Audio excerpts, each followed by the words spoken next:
हमारे इस चैनल मैथिली गंगा को लाल बटन दबाकर सब्सक्राइब करें व घंटी के निशान का बटन दबाएं ताकि सभी नए वीडियो आप तक तुरंत पहुंचे बिल्कुल मुफ्त।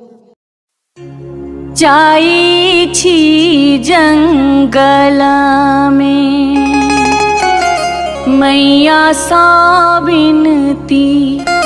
करब है निहुरी मैया के गोर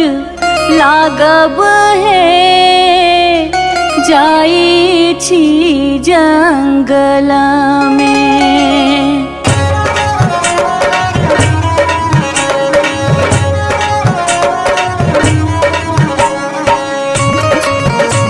अपने सुन रहे छी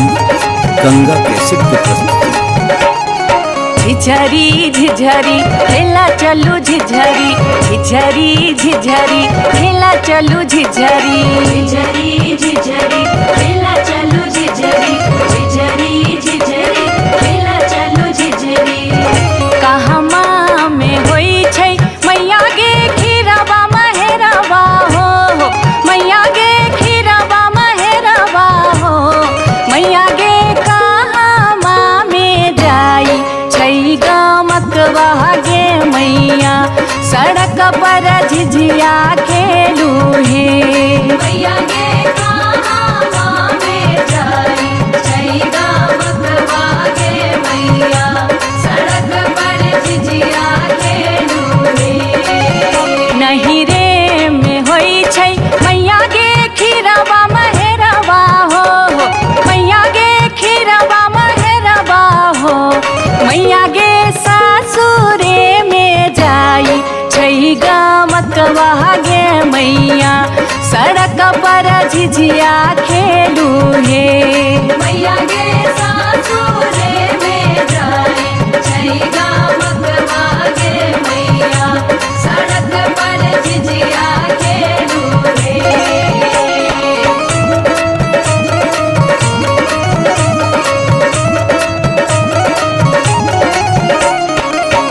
चिपरी ठोकैते एलखिन भैरव भैया हो एलखिन भैरव भैया हो मैया हे किए देबै बैस भैरव भाई सड़क पर झिझिया खेल चलू हे मैया गे किए देबै बैस भैरव भाई सड़क पर झिझिया चानना के छवि छवि मैया गे पीढ़िया बनलियै हो मैया गे पीढ़िया बनलियै हो मैया गे से देबै बैस भैरव भाई सड़क पर झिझिया खेल चलू हे मैया गे से देबै बैस भैरव भाई सड़क पर झिझिया खेल चलू हे।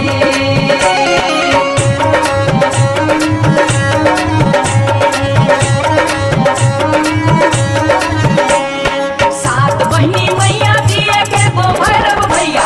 एक गो भैरव भैया बहिनिया लागी ओ बहिनिया लागी ओ भैया झिझरी बन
हमारे इस चैनल मैथिली गंगा को लाल बटन दबाकर सब्सक्राइब करें व घंटी के निशान का बटन दबाएं ताकि सभी नए वीडियो आप तक तुरंत पहुंचे बिल्कुल मुफ्त।